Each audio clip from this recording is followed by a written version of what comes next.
We now have, and I'm sure you're aware of this, there's no point mincing the words, we now have an American Nazi Party.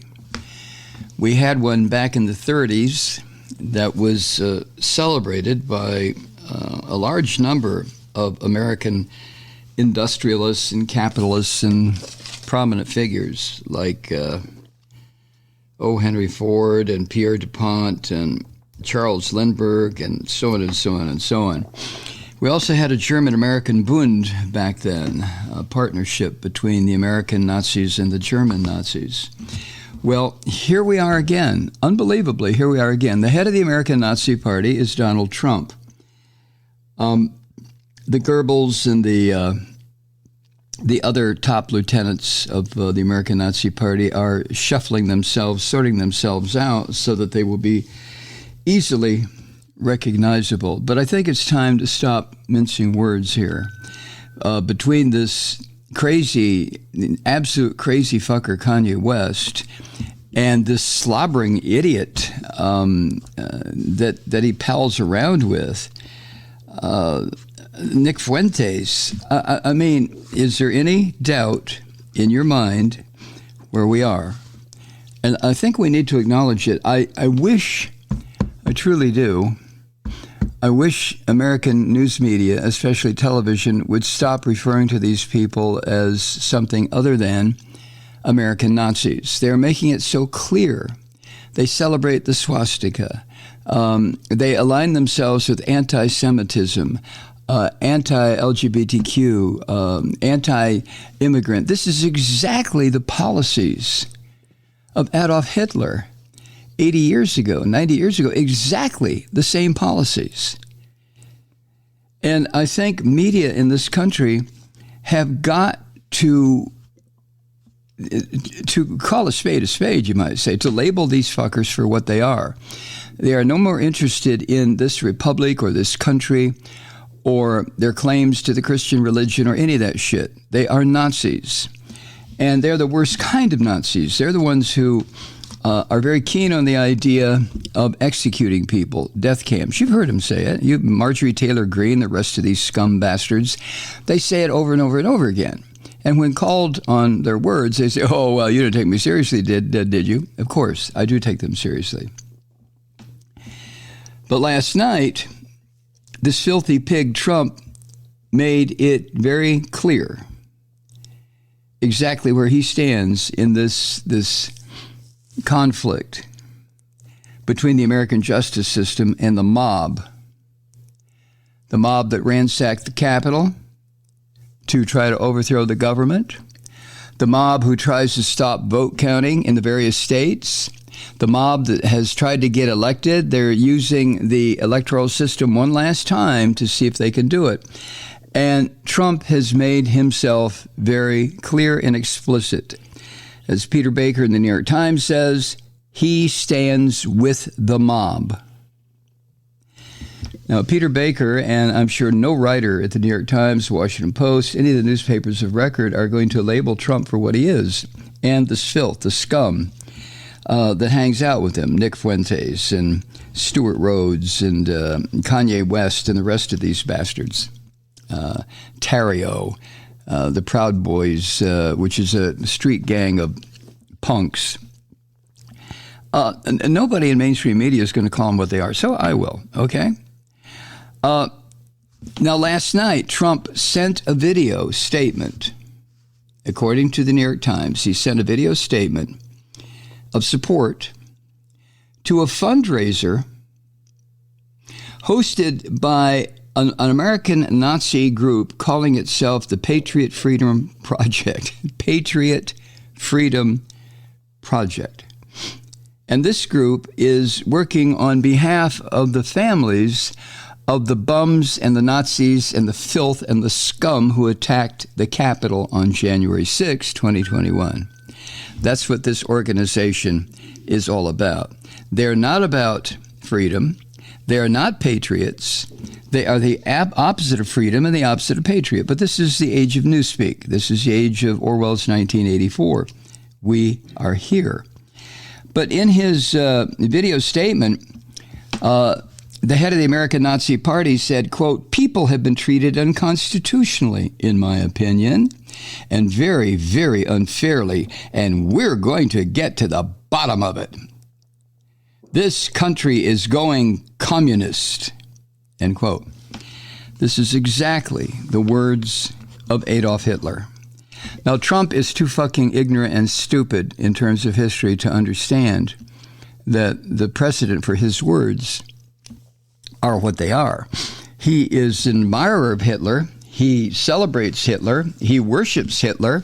He wants to be Hitler. But even Trump's limited vocabulary and brain power and imagination, I think he understands he can't be Hitler, so he wants to be the American equivalent of the most notorious, filthy, rotten, murderous fuck in modern times, Adolf Hitler. This is Trump's goal. Isn't that clear? I mean, you don't need me to tell you this if you've been paying attention. Trump has very subtly, and probably without his even being aware of it, he has established in this country the American Nazi Party. But this video that he sent, according to Peter Baker, shows just how much Trump has aligned himself with these forces that used to be way outside the American mainstream of politics. And Trump is depending on his Nazi affiliations to get him back into the White House. Now, you and I know that's not going to happen unless there is some trickery, some chicanery, some dirty tricks that would be beyond being exposed by media, by whistleblowers. I don't think that's going to happen. But Trump is going to do so much damage to this republic as he tries to force himself into the presidency again. So much damage that it is hard to estimate how much damage and to what degree we can recover.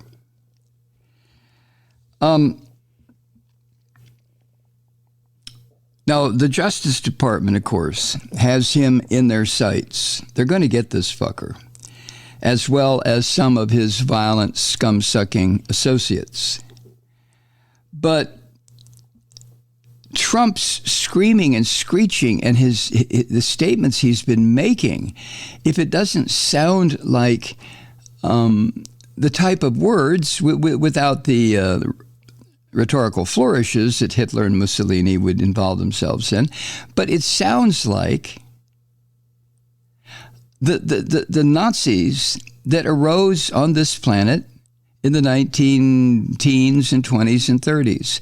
And as a result, 70, 80 million, 100 million people had to die. Trump is doing the same thing. He's embracing these Nazi groups even more openly than he has in the past. For example, according to Peter Baker, this video I'm talking about comes as Trump has been using music that is the QAnon theme song at recent rallies. And of course, there was a dinner face, the American Nazi, and his pet dog, Kanye West. Kanye West, I don't know. I honestly believe that Kanye West should be banned from any kind of publicity, any kind of quotation, anything. Let him screech and scream and put his poison out as much as he wants to, the dumb fuck.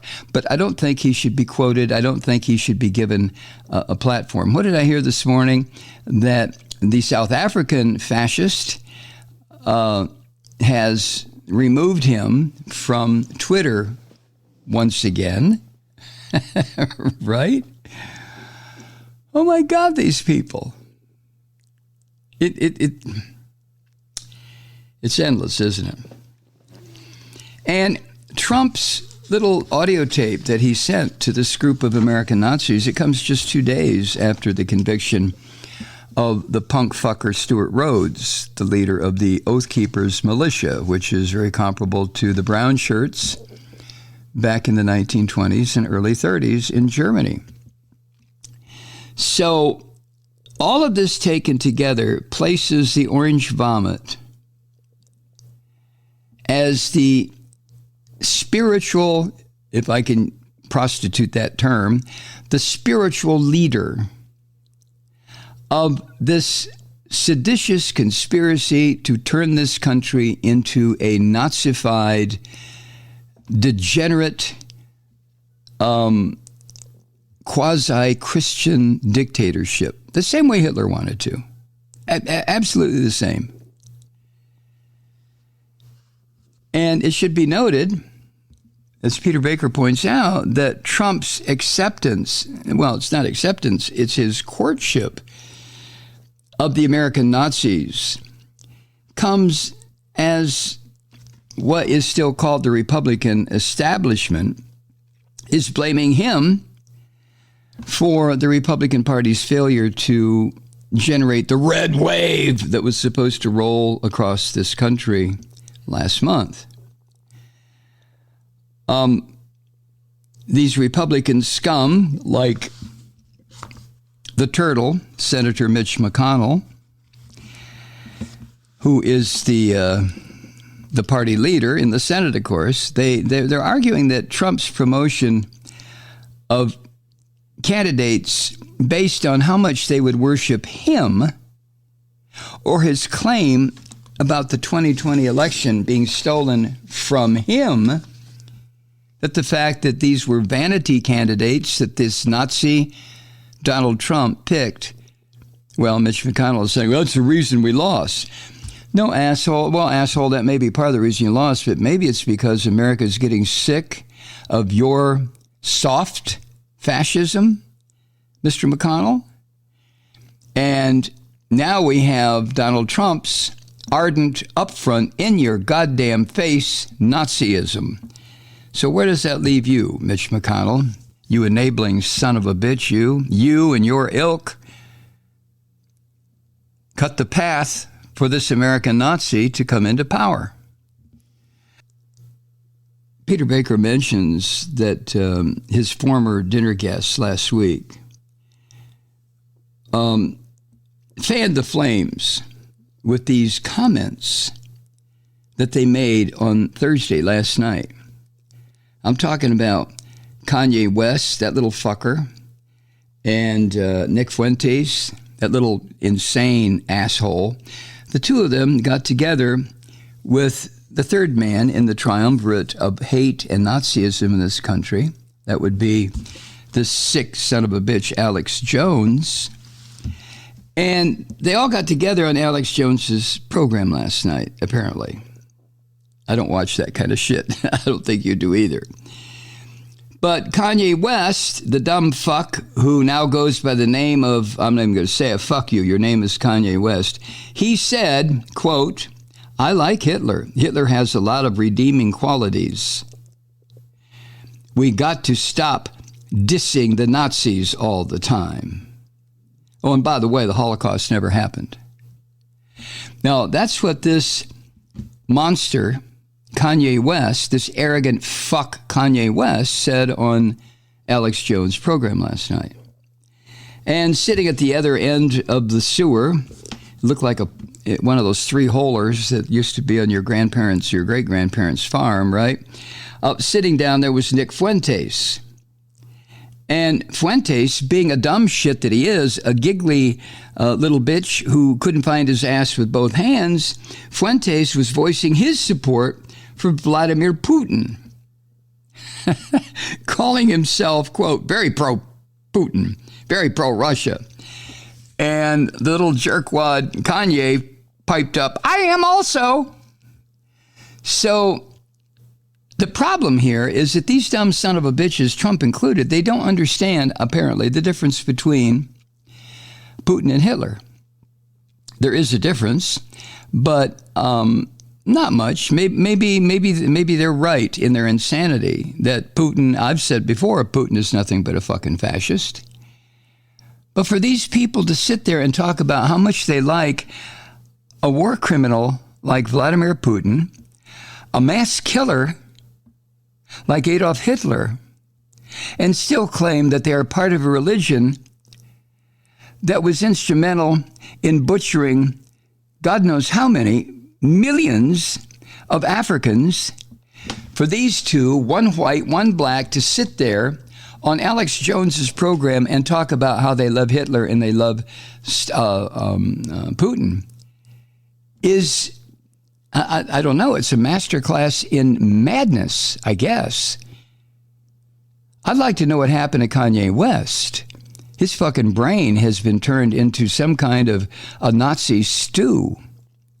As far as Nick Fuentes, this little shit, Nick Fuentes, if you put him on the street in any in-town neighborhood here in Atlanta, I don't care if it's white or black, and let him open his mouth, this son of a bitch would suffer the worst beat down that he could possibly imagine and probably would never be able to walk again. But as long as he hides behind dinner with Trump and an appearance at these Nazi rallies, and then with this filthy pig Alex Jones, Mr. Nick Fuentes, I guess, considers himself safe. The day will come, Mr. Nick Fuentes, when you may not be quite so safe. Keep that in mind. Huh? You too. Hi, Truth Seekers. Mike Malloy here. You know, the Progressive Voices Network brings you commercial-free commentary from today's leading progressive radio hosts and pundits, like me, Mike Malloy, 24 hours a day. I'm not your typical old guy from the 80s or the 90s talk radio host, and Progressive Voices is not your typical talk radio network. It's a listener-supported nonprofit with no corporate control whatsoever over our broadcast. So hosts like me, Mike Malloy, are free to rant and scream and carry on about whatever we like. We're often controversial, but we're never boring. Weeknights, 9 p.m. in the East, 6 p.m. in the West on the Progressive Voices Network. Always progressive, always on. I'm Mike Malloy. Keep it lit.